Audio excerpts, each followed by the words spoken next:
Saudara, debat perdana calon presiden digelar Selasa pekan depan. Dalam debat perdana, para kandidat akan adu gagasan soal isu hukum, hak asasi manusia, dan pemberantasan korupsi. Tim pemenangan 3 capres mengklaim jagoan mereka sudah siap untuk mengikuti debat. Lalu bagaimana strategi antar kubu? Siapakah yang bakal mencuri hati jutaan rakyat Indonesia? Inilah liputan 6 Talks debat capres perdana, siapa memesona. Bersama saya Regina Valeria.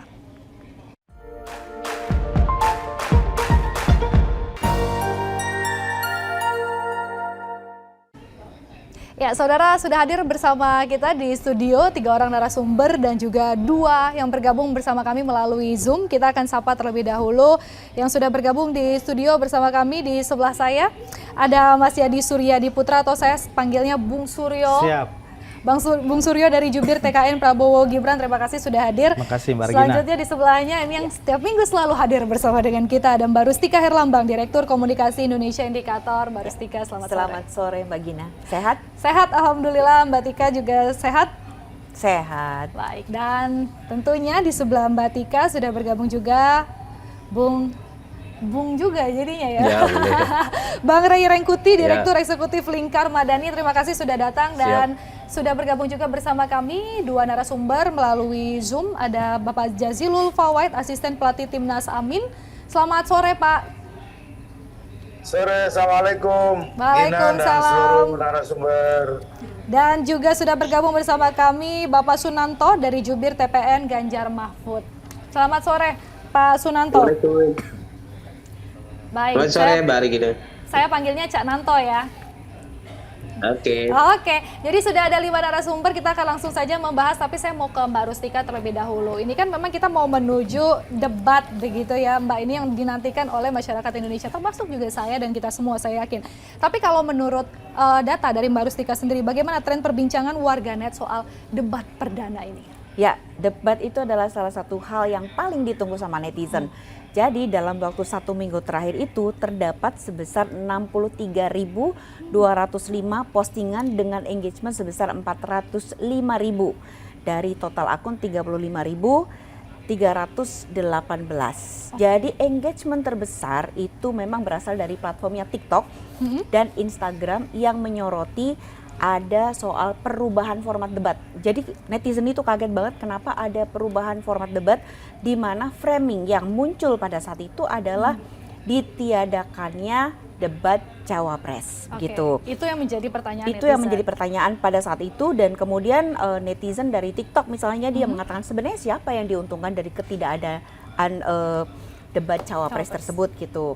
Juga isu yang berkembang adalah soal KPU gitu. Kenapa sih KPU harus tiadakan debat cawapres gitu? Di TikTok itu engagementnya paling besar, ada hampir 100.000 engagement gitu ya. Instagram ada 71.000 engagement, tapi memang yang paling cerewet adalah Twitter, di mana di situ ada 189.000. Dan kalau di Twitter itu ceritanya lebih politis gitu ya. Desakan untuk adu debat. Nah, itu formatnya ada di Twitter gitu. Dan mereka justru mengangkat format terkait sama salut kepada Ma'ruf Amin karena dia berani melakukan adu gagasan gitu. Itu pemilu yang sebelumnya ya? Itu yang dari pemilu sebelumnya gitu. Jadi netizen itu mengatakan bahwa ini tuh seru banget gitu. Kenapa pada saat itu Ma'ruf Amin yang semua orang mungkin pada saat itu juga sudah sangat sepuh ya gitu. Ada beberapa problem tapi dia berani gitu menanggapi itu gitu. Nah, jadi sesuatu yang menggerakkan gitu ya netizen dalam 1 minggu ini adalah terkait tadi debat cawapres, di mana 74% diantaranya adalah persoalan debat dalam tanda petik debat cawapres tadi itu gitu. Nah, di situ kenapa? Karena debat itu menurut netizen itu adalah salah satu hal yang paling ditunggu gitu. Ini adalah sebuah event 5 tahunan. Di situ tuh nggak cuma sekedar bicara soal edukasi, juga memperkenalkan para kandidatnya, dan tentu saja ada unsur entertainment yang ditunggu sebenarnya sama netizen gitu. Oke, ya. Ini Mbak Rustika, sebetulnya netizen masyarakat ini menunggukan debat karena memang ingin melihat keunggulan dari paslon 1 dan lainnya begitu, atau netizen ini menunggu justru karena melihat anggapan format debat yang menguntungkan satu paslon dan paslon lainnya. Nah, jadi itu adalah satu hal yang panjang ya. Oh. Jadi dikaitkan dengan minggu yang lalu. Minggu yang lalu itu memang ada isu terkait dengan gimmick dan adu gagasan gitu. Jadi isu terkait sama penggunaan gimmick yang dianggap berlebihan dalam tanda petik gitu ya oleh netizen, meskipun itu dianggap sebagai salah satu strategi komunikasi yang cocok untuk memperkenalkan kandidat kita kepada masyarakat dengan audiens lebih luas, itu kan terjadi polemik yang cukup kuat gitu. Nah, di saat polemik itu terjadi, KPU mengubah format debat itu yang menyebabkan gejolak pada netizen gitu. Oke. Tapi lucunya nih, netizen kita itu memang luar biasa gitu. Jadi ketika menghadapi situasi perubahan format debat yang membuat mereka tuh kaget-kaget gitu ya, mereka tuh punya strategi gitu ya, atau sebagai upaya atau bagian dari menghadapi resistensi gitu, resistensi terhadap sesuatu yang biasanya baik-baik aja, kenapa ini berubah gitu. Nah, itu dengan cara mereka mengunggah postingan-postingan yang sifatnya tuh sarkas atau ironis gitu. Tetapi gitu ya, hal-hal itu tuh direspon sama netizen lain tuh dengan tersenyum, karena apa? Di dalam unsur sarkasnya itu muncul hal-hal yang sifatnya tuh humor gitu. Sebagai contoh ya, garis besar aja gitu. Misalnya Mbak Gina tidak bangun terlambat gitu.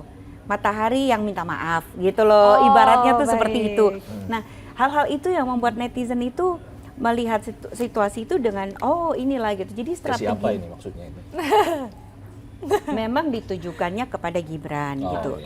Kenapa? Karena sebenarnya netizen itu melihat bahwa Gibran itu sebagai bintang tamu. Kalau kita melihat sebagai sesuatu yang positif ya. Karena apa? Karena kan semua kandidat itu mereka sudah dikenal gitu oleh masyarakat. Nah, sementara yang satu ini kan figur baru. Jadi netizen itu, terutama anak muda, itu mereka juga ingin melihat seperti apa Gibran di dalam debat Capres dan Pilpres tersebut gitu. Oke, gimana Bung Suryo?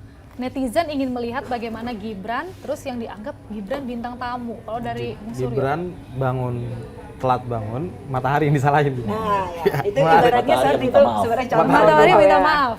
Jadi Hanya memang contoh kami aja. ini Mbak Rus, Mbak Regina, bahwa terkadang gitu ya, ada anak ayam yang mati nun jauh 10.000 kilometer dari kami dan dari istana, itu dianggap itu salah kami dan kami yang dituntut tanggung jawab gitu. Ada orang yang patah hati, patah hati ditolak sama wanita gitu. Itu dianggap kami yang intervensi. Itulah situasi 2 minggu mungkin Mbak ya, pasca keluarnya statement atau pasca tanggal 29 November pertemuan antara 3 paslon, 3 tim ya dengan KPU membahas tentang format debat. Jadi yang harus kita tahu bahwa debat itu diatur oleh undang-undang. Sesuatu yang diatur oleh undang-undang itu sifatnya adalah erga omnes, atau karena itu menjadi hak rakyat Indonesia untuk mengetahui siapa calon pemimpin yang akan mengelola harapan dan kecemasan publik. Itu hak warga untuk mengetahui siapa yang akan memimpin mereka, membawa mereka, menyusun peta jalan bagi mereka tentang kemana mereka akan menuju. Nah, karena itu diatur oleh undang-undang, maka itu pasti harus dilakukan. Sehingga tiba-tiba pasca tanggal 29 begitu disebut tidak ditiadakan debat cawapres ini demi Gibran. Di mana-mana framingnya seperti itu dan kami menanggapinya secara enjoy saja. Karena itulah istimewanya Mas Gibran, Mbak. Kenapa? Dia mempesona publik. Ada hal yang istimewa pada diri dia adalah karena Mas Gibran ini diganggu terus, itu popularitasnya semakin tinggi. Tapi kalau Mas Gibran tidak diganggu, didiemin begitu, elektabilitasnya yang tinggi. Itulah tragisnya nasib para pengganggu Gibran. Hari-hari ketika Gibran dibicarakan begitu, tentang apapun ada keselius sedikit, bahkan matahari tadi yang disalahkan. Matahari yang harus minta maaf. Meskipun tone mungkin di dalam cropping teman-teman dalam analisis media itu adalah tone negatif, tapi ketika itu menjadi satu percakapan publik, kami nikmati dan kami tidak pernah secara keras mengcounter bahwa debat itu isu tentang tidak ada debat, menghilangkan debat cawapres itu tidak datang dari ketiga tim. Itu percakapan di KPU, debat itu adalah perintah undang-undang, domain KPU, dikonsultasikan kepada 3 tim paslon, ditetapkan oleh KPU. Sedari awal kami mengatakan kami siap menjalani apapun putusan KPU dan kami tidak pernah mengendorse model debat yang mau bersama, yang mau berdua, mau apapun kami akan ikut putusan KPU. Sikap kami dari awal seperti itu. Oke. Dan kami sudah siap menghadapi debat yang akhirnya sudah diputuskan dan itu tidak sesuai dengan apa yang dibicarakan masyarakat kan? Bahwa sekarang debatnya adalah 3 kali capres sesuai undang-undang karena memang undang-undangnya begitu 277 ayat 1 pasal penjelasannya adalah debat itu 3 kali capres, 2 kali cawapres dan sudah ditentukan debat pertama capres, debat kedua cawapres, debat ketiga capres, debat keempat cawapres, debat kelima adalah capres lagi dan kami sudah siap Mbak dengan itu. Oke, berarti Bintang tamunya nanti adalah Gibran saya pikir. Oh, bintang karena itu yang tamunya. ditunggu-tunggu oleh orang kan. Oke, baik. Tapi Bung Rey, soal debat ini kan memang sebetulnya bisa saja ya mencontoh dari debat yang dari tahun 2019 yang saat itu juga sudah disetujui gitu. Formatnya seperti apa? Nah, tapi kali ini kok kelihatannya mau debat ada aja gitu dramanya, Bang Rey. Kayaknya jangan ke saya dulu, ke Pak Jazilul dulu. Oh, ke Pak Jazilul Karena dulu. katanya kemarin Gimana? 01 yang mengusulkan perubahan format. Betul. Oke, kita Iya, konfirmasi kita berarti konfirmasi ya. dulu, Baik, benar nggak tuh? kita ke Pak Jazil dulu. Berarti betulkah 01 ini yang mengusulkan perubahan format Pak Jazilul seperti apa? Nggak kedengaran tuh, masih di mute Pak kayaknya. Jazilul masih di mute sepertinya, mikrofonnya boleh dibantu Pak Jazilul? Ya baik, terima kasih Mbak Gina. Ya. 01 sebenarnya itu harusnya mendiskusikan bagaimana mencari format terbaik agar debat menjadi bermutu dan memang 01 dari awal mengatakan bahwa pasangan Anies Gus Muhaimin ini pasangan duit tunggal yang selalu harus ada dan mempertanggungjawabkan setiap ide yang disampaikan secara bersama-sama. Jadi sebenarnya usulan itu boleh diterima, boleh tidak, tetapi faktanya bahwa memang di undang-undang itu kan pasangan calon, paslon. Makanya ada debat capres dan debat cawapres. Sekarang sudah diputuskan. Nah, ada juga yang mengusulkannya yang lebih parah lagi, bukan ini masalahnya. Ada yang mengusulkan agar bukan debat tapi paparan, visi misi. Nah, kalau paparan misi-misi kenapa nggak lomba khutbah aja? Karena menurut saya konsep debat itu adalah konsep untuk menyampaikan argumen, dalil, isi pikiran, sekaligus ada yang menyanggah dan ada yang mengkritik. Saya pikir itu sudah selesai semua, formatnya sudah diatur oleh KPU. Namun kami merasa bahwa format debat harus betul-betul dibikin seru dan bermutu. Nah, sekali lagi seperti yang disampaikan oleh pasangan 02 tadi, seakan-akan ini mengganggu Gibran. Bukan. Gibran itu pengganggu, bukan diganggu. Dari awal Gibran itu pengganggu. Kata teman PDIP, Gibran itu cawapres selundupan. Maka itu banyak orang yang mempertanyakan, bukan menunggu sebenarnya, tetapi mempertanyakan apakah nanti di forum debat dapat mempertanggungjawabkan apa yang menjadi visi dan track record selama ini. Saya pikir wajar saja dan itu tidak mengandung surprise sama sekali.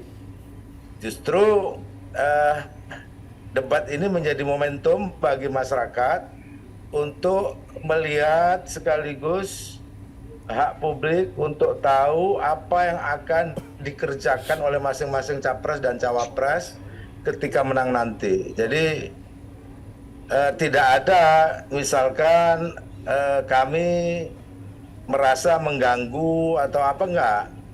Justru publik ini melihat ada makna yang berbeda pada Pilpres kali ini karena diikuti oleh putra presiden yang sedang jadi presiden. Dan itu masih muda dengan mengubah konstitusi. Saya pikir itu awalnya kayak begitu sehingga debat pun masyarakat juga merasa bahwa ini kita lihat nih gitu. Oke, siapa Seperti yang mengubah? nanti? Siapa yang mengubah Pak Jazilul? Yang Yang mengubah MK, saling-sanggah. pamannya Gibran. Untuk mengubah formatnya ini sendiri tanpa saling sanggah. Format sudah nggak ada yang dirubah. Format seperti tahun kemarin dan sekarang KPU juga menyampaikan agar debat yang dilakukan 5 kali itu diikuti oleh semua pasangan calon. Tapi ada yang aktif, ada yang tidak kan. Ketika debat capres, capreslah yang aktif. Ketika cawapres, cawapreslah yang aktif gitu. Untuk menguji kemampuan masing-masing. Jadi sebenarnya sudah tidak ada yang berubah. Justru kami ingin dan kami yakin bahwa KPU akan menyajikan debat yang bermutu. Maka secara teknis tolong diatur. Misalkan tema sudah disiapkan, siapa moderatornya? Moderatornya jangan moderator pesanan. Apa soalnya yang mau disampaikan misalkan. Jangan juga pertanyaan-pertanyaannya itu muncul dari pesanan. Kami ingin pasangan Amin ini ingin semuanya berlangsung fair. Debat ini juga ditonton oleh masyarakat yang ingin tahu secara langsung melalui media tentunya untuk mengetahui visi dan argumen serta apa yang akan dicapai nanti ketika menjadi presiden. Kan itu ada tema-temanya.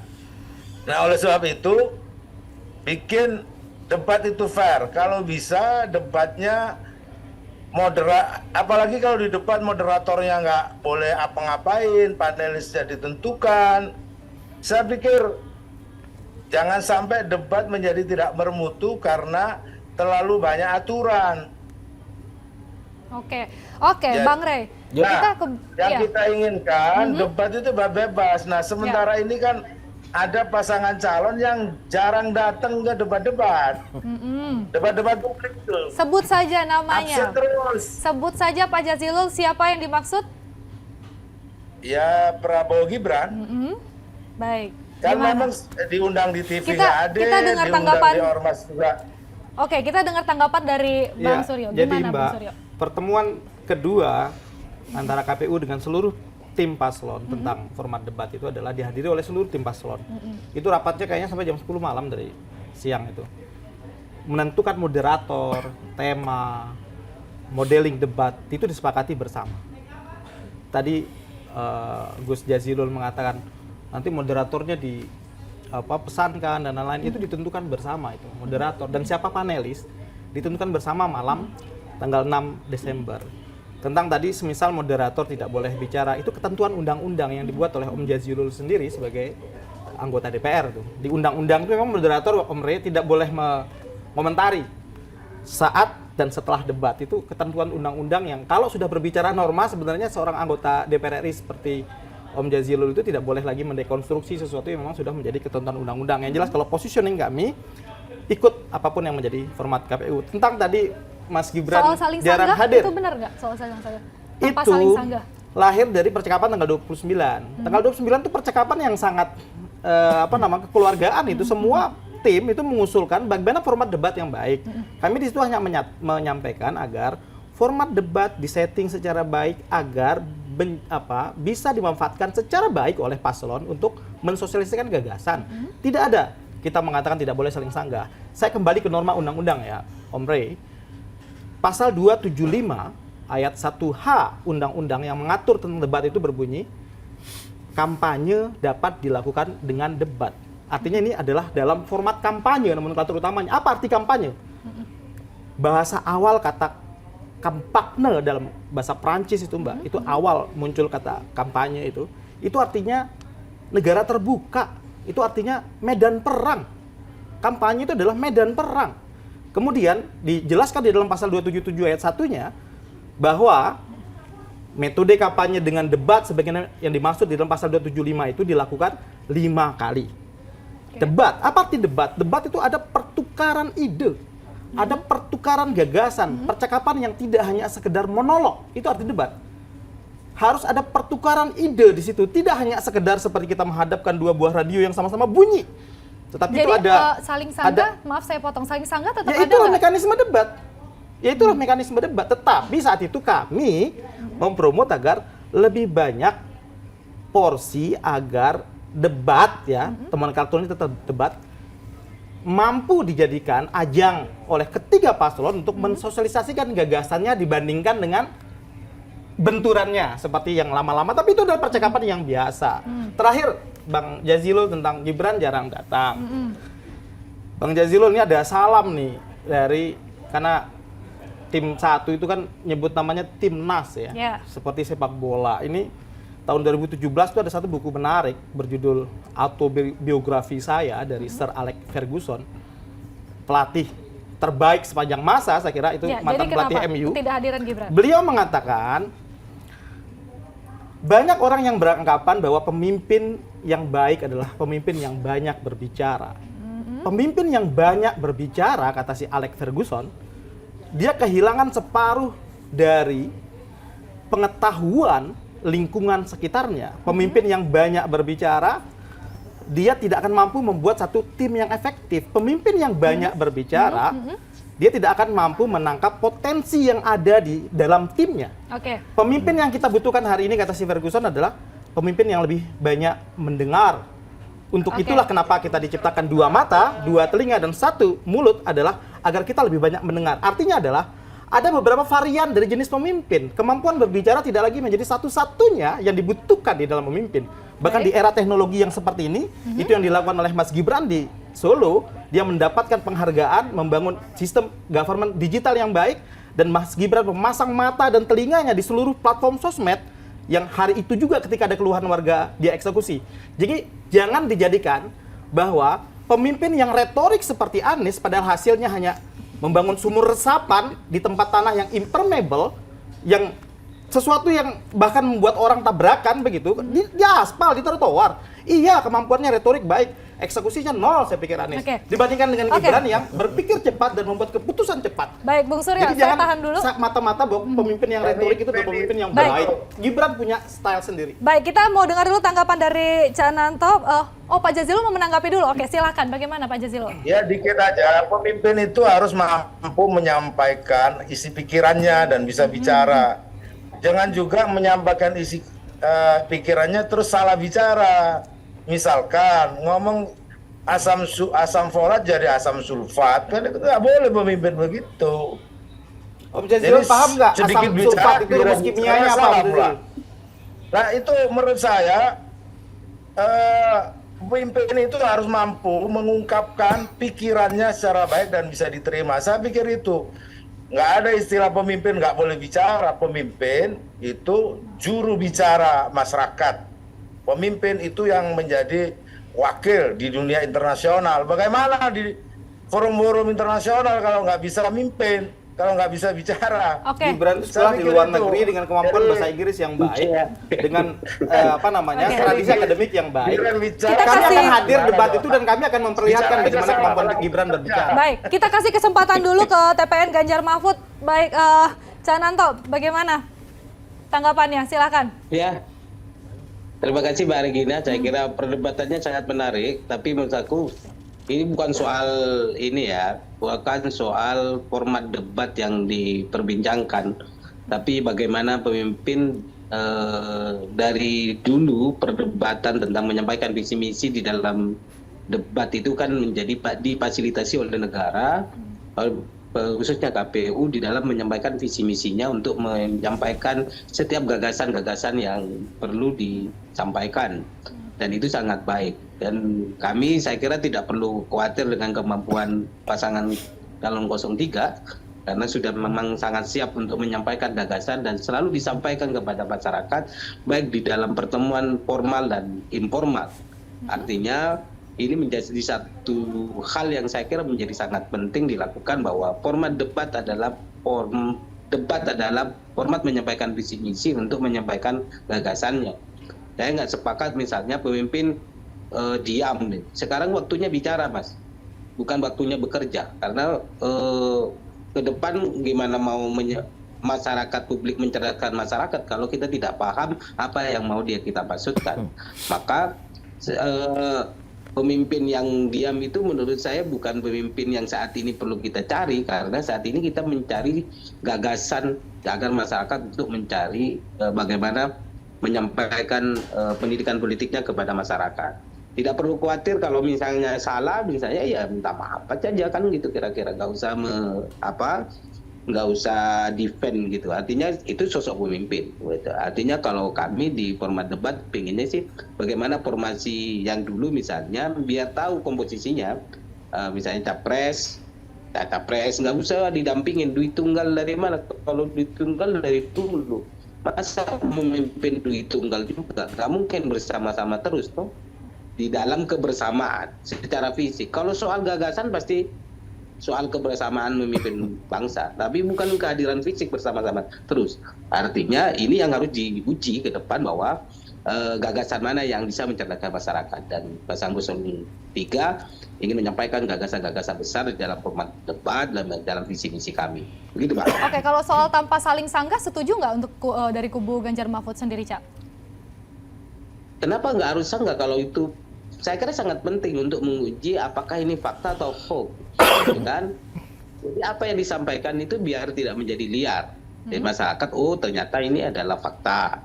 Setiap hal-hal yang fakta harus diungkapkan di dalam kursi debat agar masyarakat tidak terkecoh oleh narasi-narasi yang opini yang selama ini dibangun oleh tim sukses. Jadi format debat perlu dikuliti semua tentang tidak hanya visi misi, track record harus dikuliti dan sebagainya. Itu menjadi sangat penting agar masyarakat terdidik bisa memahami segala hal yang apa yang mau dikenal untuk memimpin bangsa ke depan. Jadi tidak memilih kucing dalam karung.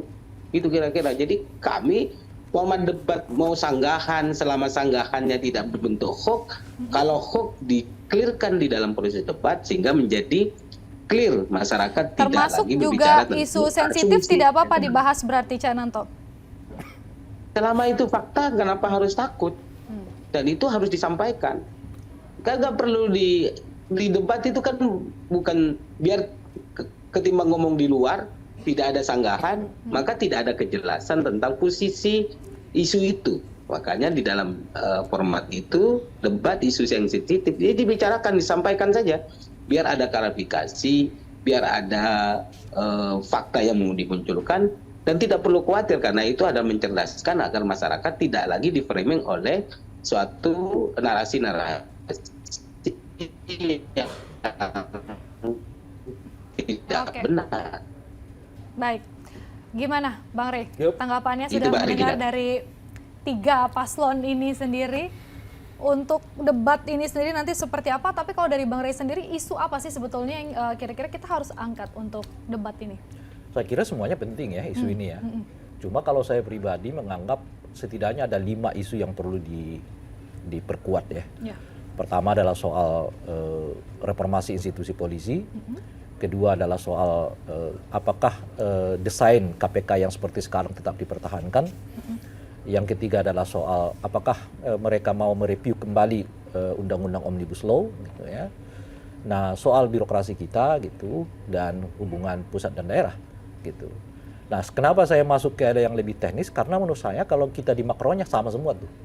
Pasti 3 paslon ini akan mengatakan kami anti korupsi gitu. Kami akan dukung kaum buruh gitu. Kami akan memajukan daerah gitu. Dan sebagainya. Sama itu kalau di makronya. Boleh disebut mungkin 11-12 itu. Cuma bahasa dan redaksi aja yang berbeda antara mereka. Misalnya Pak Jokowi dulu mengatakan saya akan perkuat KPK itu. Pak Prabowo mengatakan saya akan hentikan kebocoran-kebocoran. Kan intinya sama. Yaitu apa namanya, itu intinya mereka tidak mau ada korupsi kan gitu. Jadi itu redaksi tapi pada intinya sama.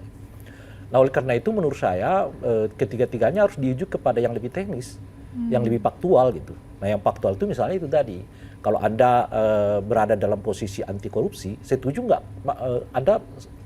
Anda benarkan nggak desain struktur KPK yang seperti sekarang, gitu ya?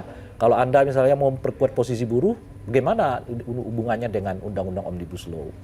Kalau mereka mengatakan misalnya harus ada penegakan hukum, bagaimana dengan struktur kepolisian kita saat ini? Masihkah struktur kepolisian yang saat ini dapat dipertahankan mengingat ya pertumbuhan bla bla bla bla lah ya. Peningkatan dan keinginan masyarakat kita supaya adanya polisi yang lebih profesional dan seterusnya gitu. Jadi harus diturunkan ke mikro, jangan dibicarakan yang makro gitu. Tadi disebutkan misalnya moderator dan panelis sudah diumumkan gitu. Saya nggak tahu persis itu, tapi kalau itu terjadi, menurut saya justru dituliskan Itu mestinya hak prerogatif dari KPU. Nggak boleh mereka umumkan itu. Kenapa? Harusnya tidak boleh. Enggak, karena kalau diumumkan ada potensi yang memungkinkan ketika pasangan calon itu berhubungan dengan orang-orang yang dimaksud, gitu. Dan oleh karena itu semuanya mestinya baru tahu ketika hari H dilakukan. Misalnya untuk panelis pertama hari H ini, moderator pertama hari ini, nggak ada yang tahu sama sekali, gitu. Baru diketahui nanti setelah ya di lapangan, oh ternyata ini, oh ternyata ini. Sebab kalau itu diumumkan, ya punya potensi bahwa yang bersangkutan itu atau tiga paslon ini melakukan hubungan dengan moderator, dengan panelis, ya, dengan macam-macam dan sebagainya. Termasuk di dalamnya memungkinkan untuk menitip pertanyaan, ya, memantau pertanyaan dan sebagainya. Jadi apa yang disampaikan oleh Pak Jazilul tadi terkait dengan moderator titipan, pertanyaan titipan itu kemungkinan ada seperti itu, Bang Rey? Sebetulnya itu nanti akan dilihat di lapangan kok. Se-netral apa dia, se-independen apa dia, gitu. Akan kelihatan di lapangan. Kan itu lapangan yang terlalu terbuka kan, gitu. Sehingga itu boleh jadi terjadi, itu sangat mungkin itu terjadi. Tetapi tetap ada mekanisme di mana kita cek apakah yang bersangkutan benar-benar netral, apakah yang bersangkutan punya preferensi. Kalau punya preferensi politik, iyalah dia kan insan politik gitu. Tapi tidak karena itu kemudian dia bersikap tidak netral, tidak independen atau melayani satu atau dua pasangan calon saja gitu. Nah itu bisa diverifikasi nanti di lapangan. Oke, tapi kan Bang Rey hingga kini alur debat tuh masih satu arah ya. Ya ini dari kandidat dan panelis tidak ada sanggahan pertanyaan antar kandidat. Nah ini apakah namanya bukan debat dong? Enggak ya? Dari siapa itu? Jadi memang kemarin itu ada pernyataan dari Pak Derajat Wibowo ya, yang mengatakan dan menyampaikan sebaiknya menyanggah itu persempit waktunya dengan diperluas mekanisme penyampaian pesan. Tapi saya kira di rapat KPU udah dibatalkan juga. Jadi semuanya akan desainnya kurang lebih sama lah dengan 2019. Yang pernah kita 2019 dan memang harus begitu karena ini kan forum debat ya. Kecuali forum penyampaian visi misi. Nah kalau forum penyampaian visi misi ya tentu tidak perlu ada debat-debat gitu. Debat itu ya saling menyanggah, saling counter dan memang itu juga yang membuat debat ini asik kan. Seru gitu ya kita gitu nonton ya. Kalau cuma kita dengar itu. Ya apa bedanya mereka pidato di mana-mana ya, kampanye di mana-mana, apa bedanya gitu. Justru debat ini penting karena itu forum saling menguji. Misalnya seperti yang saya sebutkan tadi, pasti semuanya mengatakan kami akan berantas KPK. Nah, tinggal tanya, setuju nggak dengan desain KPK yang sekarang? Kita akan membuat polisi lebih profesional. Oke, mau nggak direstrukturisasi sistem kepolisian kita? Bagian dan seterusnya. Bahkan mungkin lebih teknis, seperti pernah dilakukan oleh Pak Jokowi tahun 2019 yang lalu. Pak Jokowi itu kan pernah mengatakan, Pak Prabowo Anda punya tanah loh seluas ini di Kalimantan atau di Sumatera gitu ya, dengan luas sekian saya agak lupa. Itulah debat. Yang pertanyaan itu nggak diduga-duga oleh Pak Prabowo kan, gitu. Nah yang begitu-begitu itu yang kita nantikan juga saat memang, ini. Iya. Ya kan ketika misalnya ada paslon yang mengatakan kami pro pembangunan lingkungan hidup, ya kan, ekokrim, macam-macam lah seterusnya. Tinggal diuruskan, Anda memiliki luas tanah loh sekian, ya kan, Anda mengerti. Nah itu seperti persis dilakukan oleh Pak Jokowi 2019 yang lalu. Dalam catatan saya kata Pak Jokowi, Pak Prabowo itu memiliki luas tanah sekian luas di Kalimantan dan sebagainya. Ya itulah forum debat pentingnya gitu, sehingga semua yang diungkapkan oleh para caleg itu ya bisa diklarifikasi di waktu itu juga dengan klarifikasi yang tak terduga kan, karena muncul dari lawan tanda kutip ya debat kita gitu. Kalau dari panelis ya lagi-lagi saya nggak tahu nanti biasanya sih panelisnya juga pertanyaannya umum-umum juga gitu, jadi menjawabnya juga umum-umum gitu. Nah ini kalau didengar oleh mereka yang sudah ditunjuk oleh KPU sebagai panelis, kita berharap mereka turunkan dong. Jangan ditanya lagi soal umum-umum gitu ya. Misalnya dihukum, bagaimana sikap Anda untuk meningkatkan kenyamanan dan pelayanan hukum? Ya semua itu terlalu mudah jawab ya kan. Gitu. Jadi turunkan dikit dong. Misalnya kami mencatat ada sekian banyak ya keresahan masyarakat terkait dengan pelayanan kepolisian ya, soal netralitas polisi ya. Apakah polisi masih tetap berada di bawah presiden atau iya di bawah kementerian? Nah itu harus digali gitu. Setidaknya oleh panelis. Jadi jangan mereka berbicara makro, karena berbicara makro udah ada di visi misi kok gitu loh. Nah visi misinya itu yang harus kita tanda kutip ya belejetin gitu loh kira-kira tuh. Kita uraikan lagi kita. Oke. Anda setuju nggak bahwa polisi masih di bawah presiden atau polisi di bawah kementerian atau polisi di bawah misalnya ya, satu institusi tersendiri dan seterusnya. Mengingat begitu banyak sekarang keresahan orang terhadap institusi polisi gitu kira-kira. Oke, berbicara mengenai isu-isu ini Mbak Rustika, ada nggak sih isu-isu sensitif yang dibahas oleh netizen begitu ya, oleh warganet begitu, isu-isu yang mungkin harus diwaspadai oleh masing-masing paslon? Nah, sebenarnya tuh ada catatan tambahan tadi terkait sama format debat gitu. Jadi memang sekarang situasinya udah menurun gitu. Tapi ada satu hal yang sebenarnya tuh netizen itu mengangkat statement daripada Ma'ruf Amin. Kenapa? Karena format debat sekarang tuh harus berduaan terus gitu loh. Harus pasangan capres dan cawapres gitu. Sementara kalau menurut Ma'ruf Amin itu sebenarnya pada realitanya itu tidak seperti itu, tidak kemana-mana harus berdua seperti itu gitu. Jadi dia menganggap nih dari Ma'ruf Amin yang kemudian diamplifikasi sama netizen dan jumlahnya cukup besar adalah menurut Ma'ruf apabila saat melakukan debat itu setiap cawapres didampingi oleh capresnya masing-masing, maka masyarakat akan kesulitan untuk melihat kualitas dari setiap kontestan secara penuh. Jadi kalau debat itu sendiri artinya memang untuk mengukur kemampuan capres dan juga kemampuan wapres itu sendiri, apakah dia menguasai persoalan yang akan dihadapi nanti gitu loh. Bisa nggak menguasai isu yang sedang disampaikan, paham nggak terhadap sesuatu yang sedang terjadi. Nah, itulah realita yang akan terjadi, yang kelak akan dihadapi oleh wapres ketika dia sudah ada di lapangan. Nah, isu itulah yang dalam 2 hari terakhir itu kemudian diangkat oleh netizen gitu. Jadi netizen sebenarnya masih belum terlalu puas gitu, tapi setidaknya isu penghilangan debat cawapres itu sudah nggak ada lagi gitu. Oke. Berarti kalau sudah selesai gitu, tapi yang terupdate-nya Mbak Rustika saat ini kalau misalkan menuju debat ini sekarang yang lagi rame dibahas sama netizen apa? Nah, jadi kan debat perdana itu kan terkait dengan beberapa hal ya. Nah, saya coba melihat gitu ya dari ketiga paslon itu isu apa yang paling sering dimention atau disampaikan oleh netizen terkait dengan demokrasi, hukum, pemerintahan dan lain sebagainya. Jadi yang paling dapat sorotan netizen dalam time frame 1 November sampai 8 Desember per hari ini jam 2 siang tadi, ternyata isu demokrasi adalah isu dengan engagement yang paling tinggi. Kedua adalah masalah hukum, ketiga adalah masalah pemerintahan, keempat adalah masalah korupsi, kelima adalah HAM, keenam adalah soal pelayanan warga. Nah, terkait dengan demokrasi gitu, kenapa demokrasi itu menjadi salah satu hal dengan engagement tertinggi? Netizen itu melihat isu ini karena ada hal-hal yang dianggap tidak pas dalam proses demokrasi di Indonesia gitu. Jadi proses kemarin itu di MK dan lain-lain masih dimunculkan gitu. Nah, kemudian yang terkait sama hukum itu adalah engagement kedua yang paling banyak gitu. Jadi itu menjadi beberapa kasus yang mendapat engagement tertinggi adalah netizen melihat jangan sampai ada manipulasi hukum nanti di kedepannya gitu. Nah, di sisi lain juga ketiga paslon juga sudah menyampaikan visi misinya dan visi misi mereka tuh sudah ditangkap oleh netizen dengan baik gitu. Kemudian yang ketiga adalah soal isu pemerintahan. Isu pemerintahan itu menarik ya.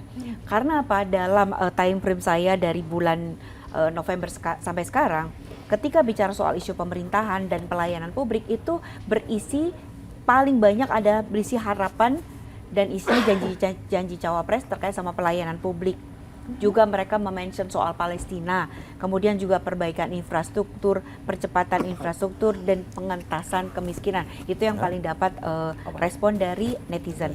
Kemudian kalau soal korupsi, kita tahu bahwa korupsi adalah salah satu hal yang menjadi bahasan hampir setiap kandidat sebagai salah satu bentuk janji kampanyenya gitu. Jadi Mahfud, Prabowo, Anies semua udah fokus di sana gitu. Anies misalnya statementnya yang paling kuat adalah koruptor dimiskinkan adalah salah satu hal yang mendapat respon terbesar. Kalau Prabowo terkait dengan penguatan KPK, sementara Mahfud dan GP itu mereka mengatakan bahwa siap untuk memberantas KKN, terus boten ngapusi, boten korupsi.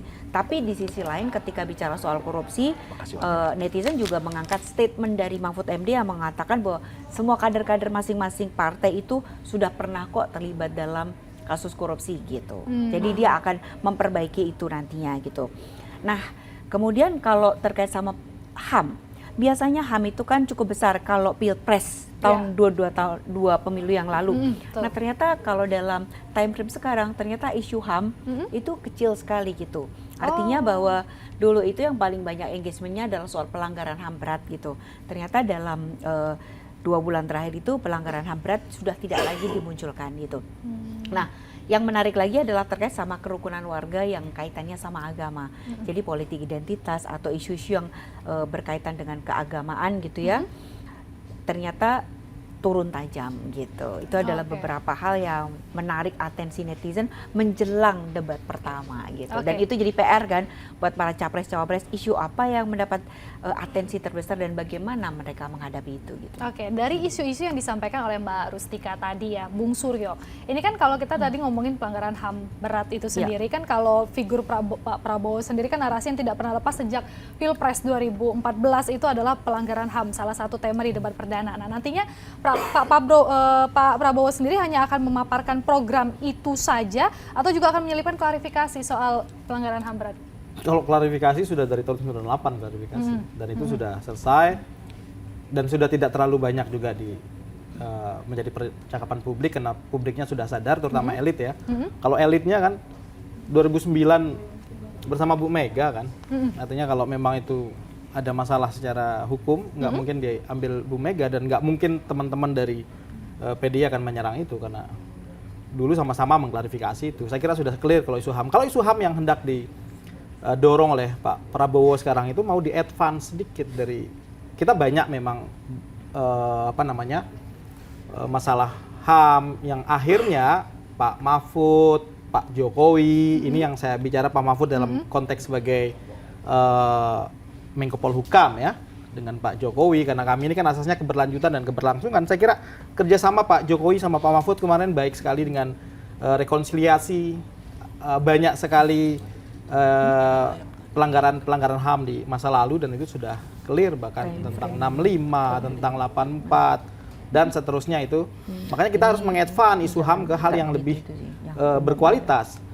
HAM itu Mbak yang ditekankan oleh negara, oleh demokrasi kepada negara itu adalah bahwa negara itu berkewajiban. Ini salah satu pengertian lain dari demokrasi dari seorang filosof Prancis bersama Tocqueville ya, bahwa demokrasi dalam artian yang lain bermakna penyeragaman dan kesetaraan, seragam dan setara dalam hal apa? Dalam hal kewajiban negara untuk memberikan akses yang sama kepada tiap individu agar dapat mengakses sumber-sumber kesejahteraan. Apa itu yang harus diseragamkan itu? Isi otak agar orang bisa mengakses sumber pengetahuan yang baik secara setara dari ujung Papua sampai ujung Aceh. Yang kedua adalah isi perut. Setiap individu Indonesia wajib mendapatkan kemampuan yang sama untuk mengakses nutrisi yang baik. Untuk itulah kemudian Pak Prabowo berbicara tentang makan siang gratis, susu dan lain-lain. Kedepan kita akan masuk kepada satu situasi di mana tidak ada lagi batas antar negara, over connected society. Jika masyarakat kita, individu kita tidak mampu berkompetisi hanya karena tidak setara dalam hal mengakses sumber nutrisi dan mengakses sumber pengetahuan, itu negara melanggar HAM tuh.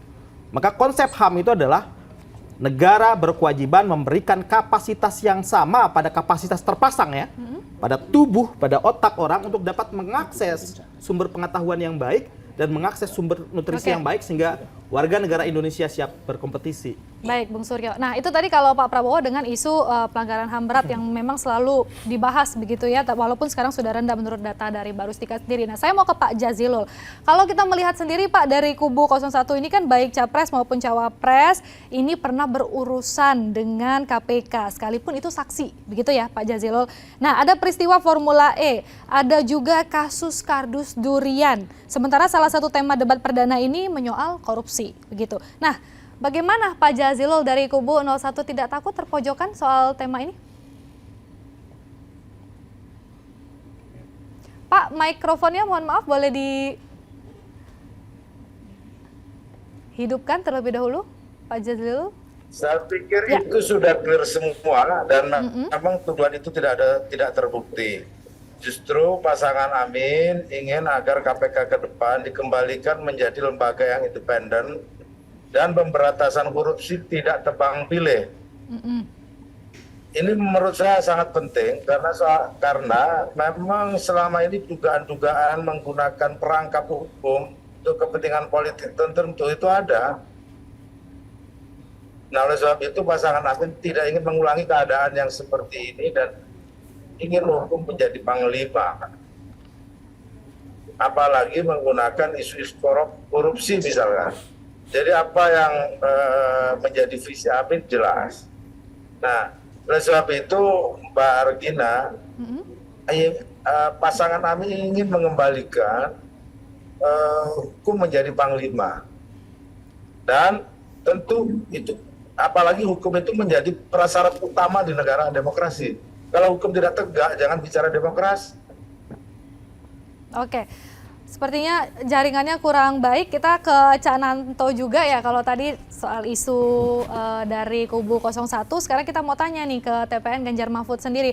Kan kalau nama Pak Ganjar ini juga masuk dalam isu pusaran korupsi EKTP, Cak Nanto.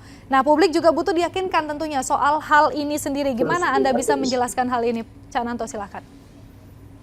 Ya, Mbak Regina, kasus EKTP sudah terang benderang, bahkan Novel Baswedan yang sebagai penyidik sudah menjelaskan di beberapa media, bahkan di TikTok, tentang tidak terlibatnya Pak Ganjar dalam proses itu. Ya, artinya maka sampai sekarang Pak Ganjar sampai selesai memimpin Jawa Tengah 2 periode menjadi anggota DPR, Pak Mahfud dengan tiras politikanya sudah lengkap, dan bahkan ke depan ada fungsi kerjasama antara Capres dan Wapres untuk membagi peran dalam tugas-tugas fungsi dengan kemampuannya, dan di sini sudah disepakati antara Pak Ganjar dan Pak Mahfud untuk melakukan kerja-kerja teknis dan bahkan pengawalan tentang penegakan hukum.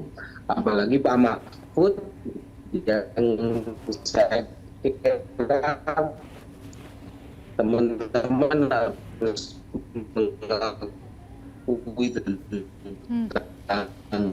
beliau dan bagaimana beliau dalam melakukan penegakan hukum, dalam melakukan supervisi hukum dengan ininya, dan gampang akan lagi untuk melakukan perbaikan dan pembaharuan mana yang tidak pas, mana yang perlu diperbaiki di dalam, seperti misalnya apa yang dikatakan Mbak Rai Putih tentang bagaimana memperbaiki sistem hukum. Tentu kajian dan risetnya kami pasti akan terus lakukan, dan bahkan menjadi artinya berbagi peran, tidak hanya tunggal aja yang berjalan, tapi duit tunggalnya yang harus ada. Oke. Begitu, Baik, Pak. kita ke Bang Rey. Saya mau ke Bang Rey dulu. Waduh, Halo? mana Bang Rey? Baik, Bang Rey, jadi kan tadi saya sudah memberikan 3 pertanyaan kepada 3 masing-masing ya dari perwakilan paslon, yang isu melekat kepada masing-masing paslon capres dan cawapresnya ini sendiri. Nah, apakah nanti ini kan ketiganya mengatakan ini sudah tidak dibahas lagi, sudah selesai, sudah clear, sudah terang benderang. Tapi kalau Bang Rey melihatnya, apakah ini nanti masih akan menjadi topik bahasan, masih diangkatkah, masih diserangkah? Kalau itu dari panelis saya nggak terlalu yakin. Tapi kalau udah datang dari paslon-paslon mungkin saja mereka punya data baru atau setidaknya informasi baru yang terkait dengan kasus-kasus yang dimaksudkan. Gitu. Nah, oleh karena itu ya siap-siap saja. Sebetulnya kan yang nggak dikait-kaitkan dengan kasus itu cuma Gibran dan Pak Mahfud dalam hal ini kan. Yang lainnya itu seolah-olah ada kasus yang disangkut-sangkutkan dengan mereka kan. Nah, ya tinggal itu tadi gitu. Atau sebaliknya semua orang mendiamkan itu karena merasa bahwa informasinya tidak ada yang kuat, atau yang untuk mencegah jangan sampai ya saling menyerang pada isu yang seperti itu misalnya gitu ya. Nah, padahal menurut saya kalau ada informasi baru, data baru yang menyangkut kasus-kasus yang dimaksud atau kasus yang lain yang baru, ya itu sangat potensial tuh untuk diungkapkan gitu. Nah, yang menarik menurut saya itu sebetulnya adalah soal angka pertumbuhan yang terjadi di Surakarta selama Gibran jadi wali kota kan. Nah, perdebatannya itu adalah mengapa itu bisa dan dari mana itu bisa, apa yang membuatnya itu bisa. Itu pertanyaannya tuh kalau diangkat tuh. Nah, kalau ada yang calon-calon presiden ini atau calon wakil presiden itu yang mengungkapkan data-data dan sebagainya itu sangat menarik sebetulnya dalam konteks tadi kan pemerintahan ya gitu. Nah, apakah memang itu pertumbuhan yang logik, pertumbuhan yang apa namanya itu ya, pas atau sesuai atau bagaimana gitu. Nah itu bisa itu Bisa untuk diangkat bisa diangkat oleh mereka tentunya. Gitu. Oke. Nah yang lain adalah soal kan Pak Mahfud itu dulu adalah orang yang kita kenal sangat getol mengungkap kasus ya. Misalnya mengatakan ada 400 sekian triliun dana negara yang Betul. apa namanya Kemenku. itu Kemenku. iya di lingkungan Kemenkeu gitu. Nah itu TPPU. dipertanyakan bagaimana perkembangannya dan sebagainya gitu. Jadi kalau untuk 4 nama yang lain mungkin dikaitkan dengan kasus. Tapi kalau kepada 2 nama yang lain dikaitkan dengan soal justru keberhasilan mereka gitu. Mau didebat lagi. Benar nggak itu? Valid ya, valid tidak nggak tuh gitu datanya, ya. gitu. Termasuk itu tadi Pak Mahfud misalnya soal anggaran ya daerah dugaan adanya pemborosan negara terkait dengan keuangan di Kemenkeu itu. Nah, Baik. itu menarik menurut Menarik, saya. Karena iya. sebetulnya begini, kan selama ini format kita kan dari yang makro ke mikro gitu. Jadi membuat gambaran makro itu untuk menjelaskan yang mikronya gitu. Nah sehingga apa? Ya sehingga nggak kelihatan itu di mana bedanya di antara mereka. Kita aja yang meraba-raba. Kalau mereka misalnya menyebut saya anti korupsi loh, tapi belum tentu dia mau merevisi lagi undang-undang KPK misalnya begitu ya. Nah oleh karena itu menurut saya diubah sekarang modelnya. Jadi jangan makro untuk menggambarkan mikro, sebaliknya mikro untuk menggambarkan makro. Kalau saya sebut kasus ini, gitu kira-kira apa sikapmu, apa pandanganmu, apa reaksimu, dan dari situlah kita mengerti apakah yang makro ini sebenarnya punya landasan yang konkret ya di lapangan itu atau tidak gitu. Atau ini aja sebatas kata-kata pemanis biasa saja yang begitu ia dikaitkan dengan kasus nggak ketemu tuh gitu. Misalnya kita menyebutkan tadi lagi-lagi soal korupsi lah ya kan. Nah kalau Anda mengatakan Anda berada dalam barisan anti korupsi tapi menyetujui desain KPK yang seperti sekarang yang tanda kutip udah mulai lulu lanta gitu. Kan nggak connect gitu loh. Yeah. Di satu segi mereka mengatakan setuju dengan pemberantasan korupsi, tapi saat yang bersamaan membiarkan KPK dengan model struktur KPK dengan model yang seperti sekarang di bawah presiden. Nah, tadi misalnya kalau mengatakan jangan sampai penegakan hukum itu ditentukan oleh kekuasaan bla bla. Ya bagaimana nggak di bawah kekuasaan? Semuanya di bawah presiden kok. Polisi di bawah presiden kan, jaksa di bawah presiden, KPK di bawah presiden. Nah ini yang menurut saya kita mulai dari yang mikro untuk menguji yang makro. Ya. Jadi jangan selama ini seperti terjadi yang makro untuk melihat yang mikro, okay. Sehingga kita salah persepsi. Nah misalnya contoh konkret itu kan Pak Jokowi kan, kita menganggap isu kampanye itu memperkuat KPK. Ternyata yang dimaksud Pak Jokowi itu memperkuat KPK yang merevisi undang-undangnya. Kira-kira begitu. Beliau tidak begitu kuat menolak rencana revisi undang-undang itu. Nah semua orang jadi kecelek kan. Kok begitu ya begitu. Nah oleh karena itu kita harus lagi-lagi harus berangkat dari kasus ke kasus. Itu mikro-mikro banget. Tapi sebetulnya untuk uji yang makro, karena di makro itu mereka udah tulis kok di visi-misinya gitu. Dan biar lebih mendetail juga begitu kan Pak? Dan itu akan membuat lebih menarik ketimbang kita buat setuju. pertanyaan yang sangat umum. Apakah Anda setuju dengan pemberantasan korupsi? Aku yakin lah nggak ada yang mengatakan pasti gitu. semua Iya, tidak semua, ya, gitu. Ya. Oke, tapi terakhir ke Bang Rey saya singkat saja Bang Rey dari tema debat ini, dari format debat. Kalau dari tanggapan Bang Rey sendiri, siapa yang Anda nilai akan paling menguasai temanya nanti? Singkat saja Saya Bang Rey. nggak bisa menilainya karena terkadang begini loh ya, begitu masuk ke debatnya orang bisa grogi juga, orang bisa begini begitu gitu. Jadi sebetulnya saya nggak terlalu bisa menilainya ya, sesuatu yang kan masih prospektum lah. Cuma begini ya, yang menarik bagi saya ini adalah dua pasangan calon yang lain memang membutuhkan debat itu sebagai forum mereka untuk mendapatkan suara, menaikkan elektabilitas lah. Dalam ini 01 maupun 03. Debat itu menurut saya adalah panggung bagi mereka untuk ya selain meningkatkan popularitas juga adalah menaikkan elektabilitas mereka. Gitu. Oleh karena itu ya mereka harus tampil dengan sangat prima di semua sesi. Jadi pertanyaannya adalah apakah debat itu memberi sumbangan elektoral kepada para pemilih, kepada para paslon? Kalau kita berkaca dari Pilkada DKI Jakarta dan juga berkaca dari Pilpres 2019 yang lalu, ya debat itu memberi efek elektoral. Kita ingat dulu misalnya di Pilkada DKI Jakarta ada calon gubernur yang diharap dan dinanti-nanti kehadirannya, begitu debat semakin sering debat semakin turun elektabilitasnya gitu. Nah di Pilpres juga begitu, pertanyaan-pertanyaan Pak Jokowi yang lebih bersifat teknis itu ternyata memunculkan arus balik suara itu kepada Pak Jokowi gitu. Ya. Jadi jangan dianggap bahwa debat itu tidak memberi efek elektoral ya. Soal besarnya kita nggak tahu kan. Nah yang menarik adalah 02 ini menurut saya tidak menjadikan debat itu sebagai panggung mereka. Kenapa gitu? Karena unik ini 02 ini. Anda mau pojokkan dengan dia dinasti, mau Anda pojokkan takut debat, kira-kira gitu ya. Mau sering salah ucap, misalnya soal asam folat, menjadi asam sulfat itu gitu. Elektabilitasnya tetap naik gitu loh. Setidaknya menurut lembaga survei kan. Setidaknya menurut lembaga survei. Jadi aneh juga ini suasananya. Sementara dua yang lain itu nggak boleh salah ucap, harus perform supaya elektabilitasnya naik. Justru 02 itu kelihatannya gitu ya. Lo mau pojokkan pakai isu dinasti kek gitu ya. Lo mau bilang dia nggak cakap berdebat kek gitu ya. Lo mau bilang dia salah ucap kek gitu ya. Lo mau bilang apalah gitu. Itu semua justru meningkatkan elektabilitasnya gitu. Ya, baik. Dalam bahasa yang lain, kita bisa memahami kemudian kalau Gibran itu jarang sekali datang ke forum-forum debat. Ya. Sebab begitu ia jarang ke forum debat, itu bukan menurunkan elektabilitasnya, tapi menaikkan elektabilitas dia gitu.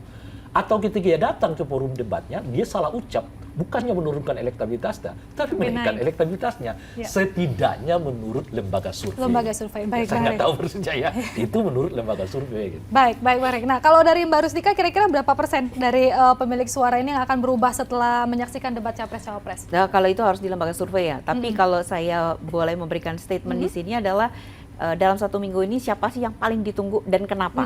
Oke, jadi kita melihat dari sisi respon netizen terhadap ketiga paslon, memang yang paling ditunggu adalah Prabowo Gibran, kedua adalah Ganjar Mahfud, dan ketiga adalah Anies. Kenapa Anies paling bawah? Karena Anies selalu hadir di seluruh debat, sehingga masyarakat sudah tahu gitu.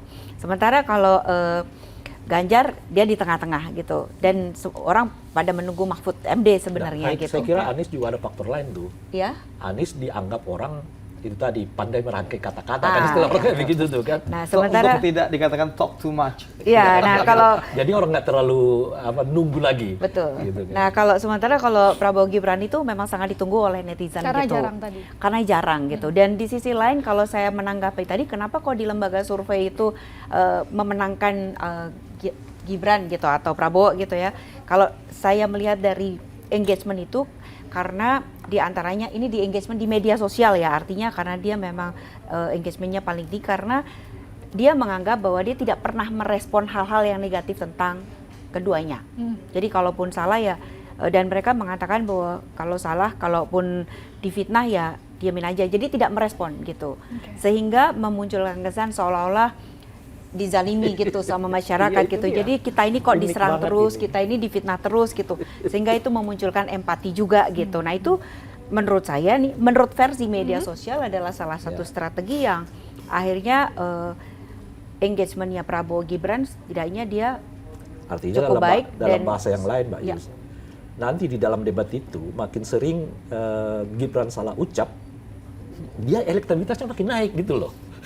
Bung Suryo, gimana tanggapannya? Ya, Boleh singkat sekalian saja. closing Jadi ya, singkat bagi saja terakhir. kami debat itu kita maknai sebagai cara kami bersyukur kepada rakyat pemilih, seperti yang dikatakan Om Rey tadi, semakin tinggi, maka kehadiran kami di debat adalah cara kami berterima kasih kepada rakyat pemilih sembari memohon doa restu agar rakyat tetap pada pilihannya ke kami. Yang kedua adalah saya, Mbak. Saya adalah orang yang tidak pernah meninggalkan Pak Prabowo dari tahun 2009, 2014, 2019 dan kini 2024. Saya tetap bersama Prabowo dan konsisten bersama Prabowo. Saya ikuti perjalanan karir politik Pak Prabowo. 2004 itu kami menganggap saat itu inilah panggung kami, inilah battle kami di dalam debat. Karena berhadapan dengan Pak Jokowi yang seakan-akan diremehkan Pak Jokowi saat itu dibandingkan dengan Pak Prabowo gitu kan. Tapi tiba-tiba Pak Jokowi yang diremehkan itu, yang dianggap orang yang inilah akan menjadi ladang pembantaian Pak Jokowi gitu, itu justru mendapatkan kredit poin di debat 2004. Ya. Di 2019 kami saat itu memandang bahwa wah inilah battle kami karena Sandi lawan Pak Ma'ruf Amin dengan Sandi yang kuliah di luar, di Amerika, begitu kemampuan view globalnya besar dibandingkan Pak Ma'ruf, ternyata Pak Ma'ruf saat itu karena yang diremehkan itu ya, Pak Ma'ruf diremehkan seakan-akan gitu, justru bisa mengambil kredit poin, mampu mengimbangi bahkan di atas Sandi saat itu Pak Ma'ruf Amin. Itulah yang akan terjadi di 2024 juga, saya kira. Jangan terlalu jumawa yang menganggap mereka yang pintar dengan memintal kata gitu. Kita nggak tahu yang terjadi di dalam debat. Bisa saja justru orang yang diremehkan itu justru mendapatkan poin. Karena kalau orang yang sudah biasa jago ngomong, kalau jago udah biasa tuh nggak ada nilai. Tapi kalau orang yang diragukan gitu, tiba-tiba ada satu saja stage naik grade kemampuannya, itu akan menjadi sesuatu hal yang mewah di masyarakat. Artinya kami akan diuntungkan dengan cara apapun. Terima kasih rakyat Indonesia. Terima kasih. Kami bersyukur atas Bung Suryo. Tenang Baik, aja, kita sebab ke itu tadi. Apapun yang terjadi pada Gibran, elektabilitasnya. elektabilitasnya tetap naik. Baik, Bang. Bahkan kalau dia diam sekalipun. Baik, Pak Jazilul, silakan untuk closing statement-nya, boleh. Dibut lagi, Mikrofonnya lagi. boleh, Pak, belum dihidupkan. Ya, silakan. Ya, kita akan mempersiapkan debat dan tentu Pak Anies dan Gus Muhaimin akan mengikuti semua aturan. Tapi kita tidak ingin menang di debat, kita ini ingin menang di Pilpres. Jadi itu menurut saya penting dan debat itu hanya bagian dari rangkaian saja.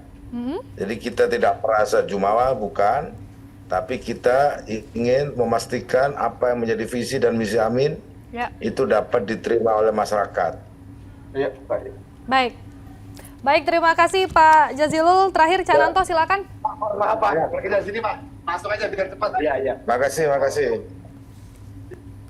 Cananto? Saya izin keluar ya karena acara ya.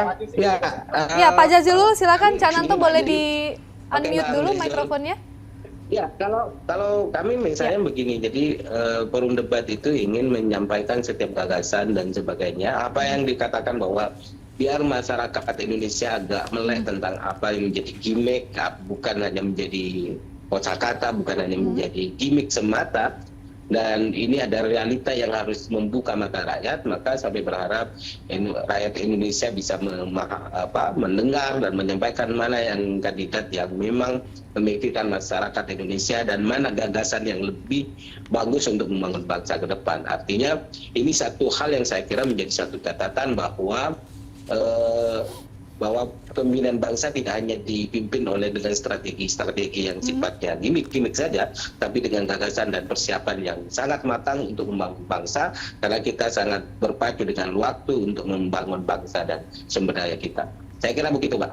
Ya, baik. Terima kasih tentunya untuk narasumber saya. Terima kasih Pak Jazilul, terima kasih Cananto, terima kasih juga Bang Rey, Bung Suryo, dan juga Mbak Rustika yang sudah hadir bersama kami di studio. Terima kasih atas waktunya, insight-nya hari ini, informasi yang luar biasa sekali. Kita tentunya akan nantikan bersama seperti apa debat perdana nanti, seperti apa keseruannya, sesuai ekspektasi kah dari publik, nanti apa bisa menjawab pertanyaan kita, kira-kira mau menentukan pilihan sesuai hati nurani ya. Nanti kita nantikan seperti apa keseruannya. Demikian liputan Talks kita hari ini, saya Regina Valeria, salam ICTV.